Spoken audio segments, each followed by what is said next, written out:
everyone. I welcome you to the CEC lecture series. I am Nupur Chawla, teaching English literature at Maitri College, Delhi University. And this lecture is a discussion which we take forward from the previous one about the play Rosencrantz and Guildenstern Are Dead.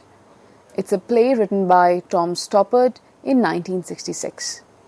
In the previous lecture, we discussed that how this play is, belongs to the theatre of the absurd. The existential philosophy is a central point of concern here and helps us understand the text. We also discussed why is it a tragicomedy, right? Now we are going to elaborate upon some of these points still further with respect to the text. Now, the first thing that we say is that this play is a rewriting of Shakespeare's Hamlet in the modern terms. Okay. Now, when I say it's a rewriting, it's basically that there's a situation in the play Hamlet which becomes the basis of this text. Now, what is the situation? Now, Claudius, who is the brother of King Hamlet of Denmark, has murdered the king to usurp the throne or to take away the throne, right? Now, to verify this truth, Hamlet, who is the prince of Denmark, he wants to understand that whether this is the truth or not, whether his father was murdered by his brother Claudius or not. For this purpose, he stages this play. So, if you notice Shakespeare's Hamlet, that play has within it another play, which is directed by Hamlet, right? So, and that becomes, so this little reference of the play within the play in Shakespeare is picked up by Stoppard, and Stoppard then, develops that play into this one, which is titled Rosencrantz and Guildenstern Are Dead. Okay. Now, he of course interprets it in with respect to modern times, etc. But that's how we say that this play is connected to Hamlet. Okay. Now, let's see what are the characters here. One, of course, is Rosencrantz. Second is Guildenstern. Now, who are these two? These two are the courtiers in the court of the King of Denmark. Then we have Claudius. Claudius is the new king of Denmark, who has killed King Hamlet, and murdered him just so that he can get the throne. Gertrude is the wife of King Hamlet, who now is associated with Claudius. So Claudius not only takes away the throne but also takes away the queen, right? Polonius was the some kind of a political advisor in the play Hamlet. Now, these characters were there in Shakespeare's play Hamlet as well, right? And they appear in this text which we are discussing today. Along with that, in addition to these characters, we have the players and a group of tragedians as well, so which means a group of actors, right? So, all these then form the characters of the play.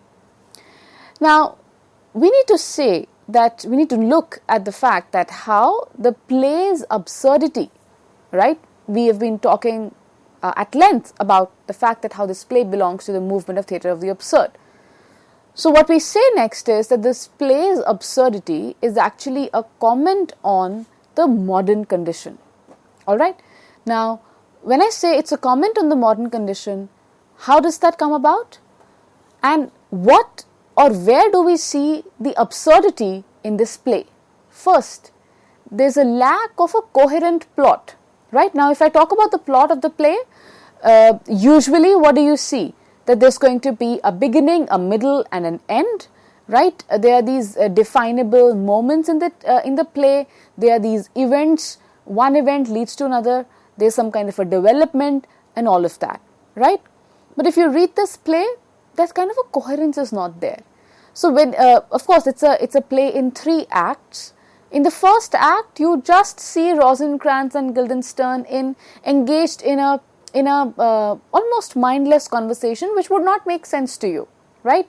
Sometimes they are playing with this coin, and they are just flipping the coin, and that's the game that they are playing. So the dialogues are just an exchange of these nonsensical utterances while they are at play, right? After that, then we see in the plot that Gertrude and Claudius request Rosencrantz and Guildenstern. They say that you are courtiers, you are good friends with Hamlet. We want you to find out the reason why Hamlet has been feeling sad lately. Because of course, Claudius is unsure that maybe Hamlet knows the truth that he has murdered his father, right? And then the entire play, comprises this this search of Rosencrantz and Guildenstern wanting to decode Hamlet, and then there comes a band of players who stage or who actually perform a play, and that play is the one which was also there in Shakespeare's Hamlet, which enacts the scene of murder, right? So Claudius is witnessing that play, Rosencrantz and Guildenstern are also there, Hamlet is also there, and the players or this band of actors are performing that play, right? And finally, towards the end, we see that Rosencrantz and Guildenstern are asked by the king to take Hamlet to England. So what do we see? There is no, kind of apparent connection between the events. But then where lies the meaning? This is what, this is a question which the play seems to be asking to us as readers. And that's what also comprises its absurdity, right? The other thing which also contributes to the absurdity of the play is this conversation between Rosencrantz and Guildenstern, which is nonsensical, it is disjointed, and it is also abrupt, right? And of course, there's also, a play within a play structure. And we see that how, a play is staged only to find out about the truth of the political intrigue. Now, the fact that actors are performing a play and Hamlet, directs that play in order to understand whether the fact is true or not, or whether this information is true or not, that Claudius has killed his father, this political intrigue which has happened in the court of Denmark. To ascertain the truth of that intrigue, this play is staged. So which again becomes slightly absurd, right? But then, as I said, that in the midst of all this absurdity, there are some philosophical issues, some philosophical questions which shine forth, right? Now, how we'll just, very quickly look at this exchange between Rosencrantz and Guildenstern, and you will understand what do we mean by absurdity in the play, what do we mean by the philosophical issues that shine forth through this absurdity, right? So let's very quickly just read this little portion. Now, Guildenstern says, "Without much conviction, we better get on." Rosencrantz replies, "Right." And then he pauses. "Oh, where?" Guildenstern says, "Forward." Ross says, "Ah, which way do we go? Which way did we?" Guildenstern says, "Practically starting from scratch and awakening. A man standing on his saddle to bang on the shutters. We have not been picked out simply to be abandoned. Set loose to find our own way. We are entitled to some direction, I would have thought." What do we see? That in this little exchange between Rosencrantz and Guildenstern, of course, you will see that there's a disconnect. What are they talking about? First, Guildenstern says, we better get on. Ross agrees. Fine. But he says, where? And then he says, I don't know. Which way do we go? Or, which way did we go before? Right? So they don't know where they are headed, but they want to go somewhere. So, so that there are these questions to which there are no decisive answers. And those questions remain unresolved in this conversation. That adds to the absurdity. that adds to this to the sense of the disjointed dialogue. Now, as once they're discussing this, they immediately switch to this, something very profound, where Guildenstern says that, we have been picked out simply to be abandoned. Look at these last 3 lines. Simply to be abandoned, set loose to find our own way. We are entitled to some direction, I would have thought.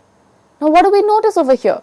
A sense of complete loss, a sense of directionlessness, right? A sense of abandonment. They are not able to make sense of their position in the world. They feel that they are unmoored. There is nothing which defines them. And they are in search of a direction. And they say that we thought that we were entitled to some direction. Someone would come and give us a direction, right? So this is what captures this absurd, or one can say absurdity, of human condition at that time. These were the kind of questions which were plaguing people after the Second World War. And you see how beautifully Stoppard captures this in the exchange between Rosencrantz and Guildenstern. At another point in this, so to say, apparently meaningless exchange between the two, the question of death, hope, and even hopelessness also comes up.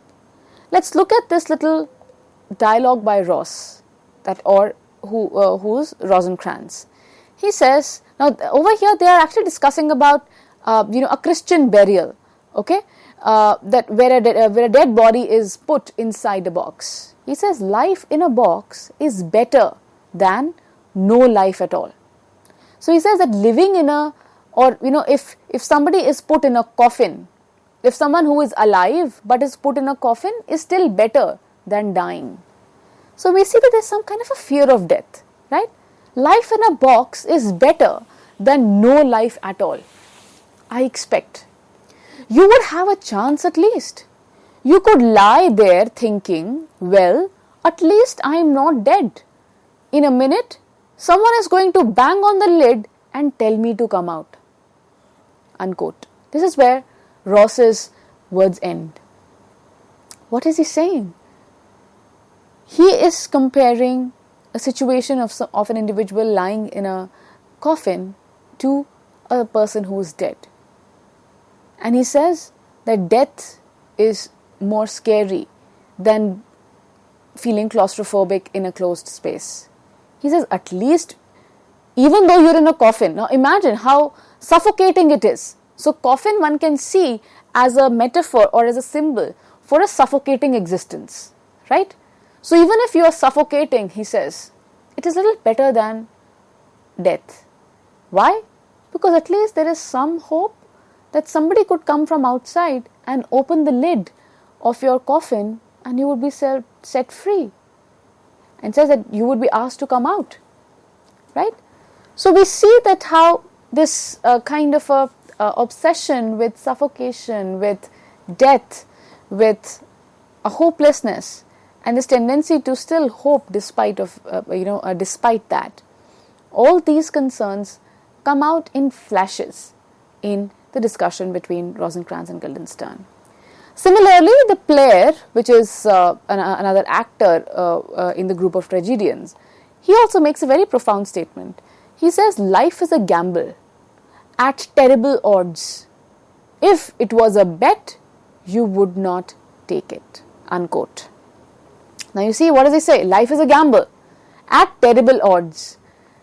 At terrible odds, meaning it's a gamble which doesn't have a lot of positive outcomes or does not have a lot of positive possibilities hidden there. He says, if it was a bet, if life was a bet, you would not take it. Meaning that such is life, such is the character of life, that it's difficult to trust it, right? So therefore, if it was a bet, you would not take it. So again, even the player echoes this kind of a sadness, this kind of a disillusionment, disenchantment with human life. Again, connected to theatre of the absurd, right? Now, not just about life and human in general, even the other certitudes, the other conventional concepts are called to question. So when Claudius and Gertrude ask Rosencrantz and Guildenstern to take Hamlet to England, there's another very seminal quote which comes up, and let's look what they say. They say, "What is England? Just a conspiracy of cartographers. I have no confidence in England. Even if it is true, it will just be another shambles." Unquote. Now again, completely negating the presence of this country, England. He says England is nothing. It's just a conspiracy of cartographers. Cartographers, those who make maps. So he says nations, countries are nothing. It's just a conspiracy. It's just a kind of a trick which map makers have played on the entire world. They make this arbitrary drawing and they say this is England, right? So they say that England is nothing but just this arbitrary trick which map makers have played on us. And he says, I have no confidence in England, right? It is just another shambles. Shambles is a place which is of complete destruction. So you see, it's a complete lack of belief, lack of faith in anything. And that shows the human condition after the Second World War, right? Apart from this, we also notice that there are very seminal questions about the art, and this play seems to be raising these questions, making us rethink about the place and the purpose of art during these times, right? How? Now, there's a time where Rosencrantz and Guildenstern meet the player and this group of actors, and you will notice that what player says at that time comes across as something which is very, very, if you can call it that, weird, right? Let's see what he says in the text. This is the time when the player is telling Rosencrantz and Guildenstern that we can perform any play that you want us to perform for you. Okay? Now let's see what he says here. He says, we can give you a tumble if that's your taste, and times being what they are. Otherwise, for a jingle of a coin, we can do you a selection of gory romances, full of fine cadence and corpses, pirated from Italian, and it doesn't take much to make a jingle, even a single coin has music in it. What are they doing? The player is saying, just for a coin, we can do anything. We can bring up any play that you want, right? You just give us money. So for money, we can stage anything that you would want to watch. Be it a comedy, be it a tragedy, be it a romance. What is happening? Art has lost integrity. Does art have integrity? Should it have integrity? Should it play a role?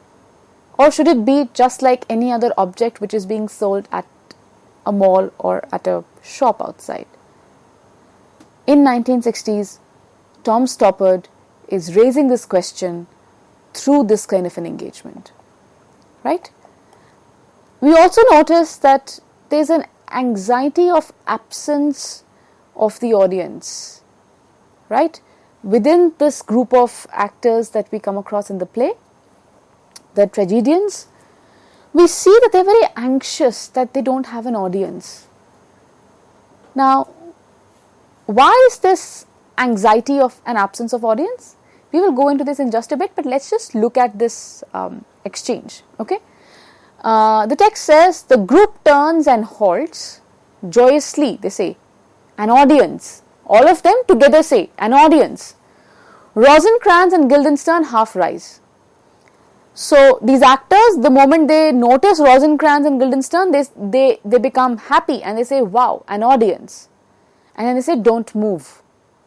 The moment Rosencrantz and Guildenstern get up, they get afraid that they might leave. And the actors say, don't move. And then what happens? Rosencrantz and Guildenstern, they sink back. He regards them fondly. Then they say, perfect. a lucky thing we came along. Now you see, audience for these actors is a lucky thing. But otherwise, what do we expect? An actor is supposed to have an audience. A play is supposed to have an audience. But over here, it's a lucky thing. So what do we see? There's some kind of absurdity which is playing out over here, right? So now if we just try to decode this anxiety of the absence of audience that we notice in the play, why are the actors in the play anxious to have an audience? It means that they want... Now, what is the purpose of an audience? To recognize the action which is going on stage. So, if there is no audience to recognize the action, to what purpose are they performing? So, this connects with a larger philosophical question, that how people are looking for recognition. They are looking for some kind of a source, some kind of a feature around them, which would tell them that yes, you exist, right? And this again connects to what? Existentialism, the anxiety of human existence. Is there meaning in it? Is there a logic to it? Do we exist for a purpose, right? And added to this then is this anxiety of recognition as well.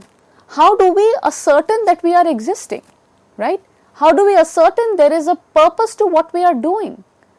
This is reflected beautifully.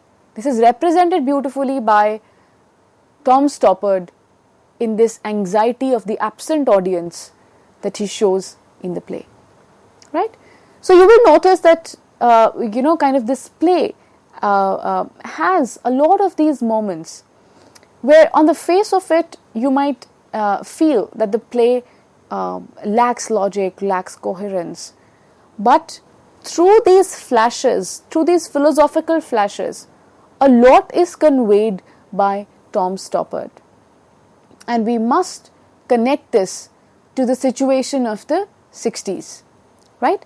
And how art over here then reflects so well this condition or this thought process of man at a time when a world war had wreaked havoc all across. Now, one last point that we will make, that is about how the play ends and what is the significance of the title. It says Rosencrantz and Guildenstern are dead. What is the importance of the word dead? The importance is that they are asked by Claudius and Gertrude, the king and queen of Denmark, to take Hamlet to England, right? And the letter, they give them a letter and they say that when you reach England, give this letter to the king of England, right? And then you hand over Hamlet to them.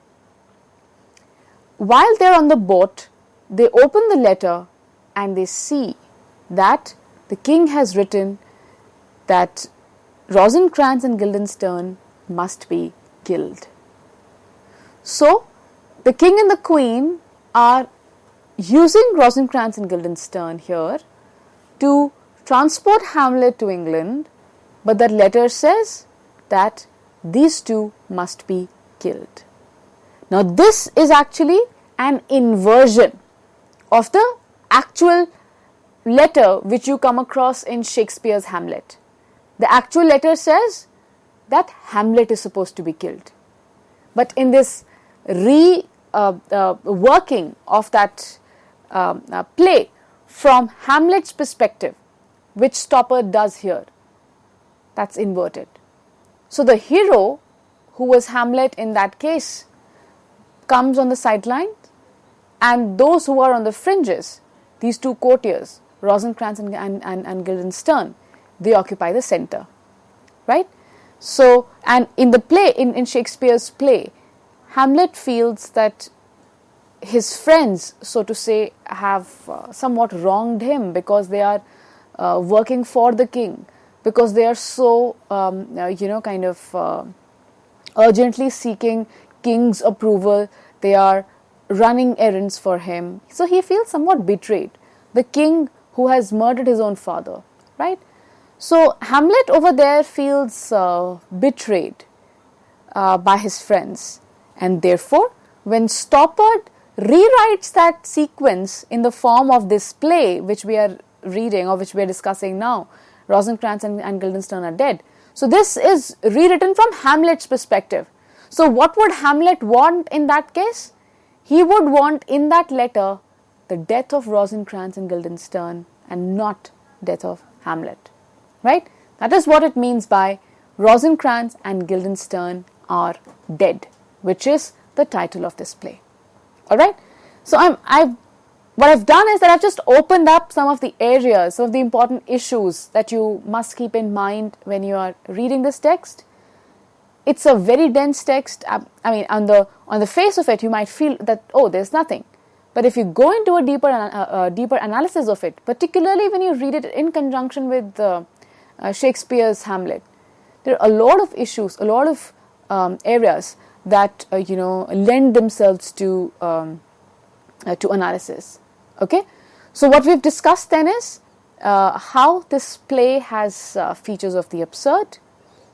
We've seen that how existential conversation or angst is very much palpable in the conversation between Rosencrantz and Guildenstern. Then we also noticed that how through that conversation there are some philosophical flashes as well, which seem to be reflecting on life's truths. Okay, and this is something that we also see as a feature in a lot of works belonging to this literary movement, which is of the absurd. Even if you read, Waiting for Godot, even over there, on the face of it, you will feel what this is something which is nonsense, doesn't make sense. But if you go close enough, there are these flashes of sentences, these utterances, which will make you stop and think. And that's where the beauty of these plays lie. So I hope that you are going to read this text in conjunction with Shakespeare and unravel it still more in the light of what we've discussed. Thank you.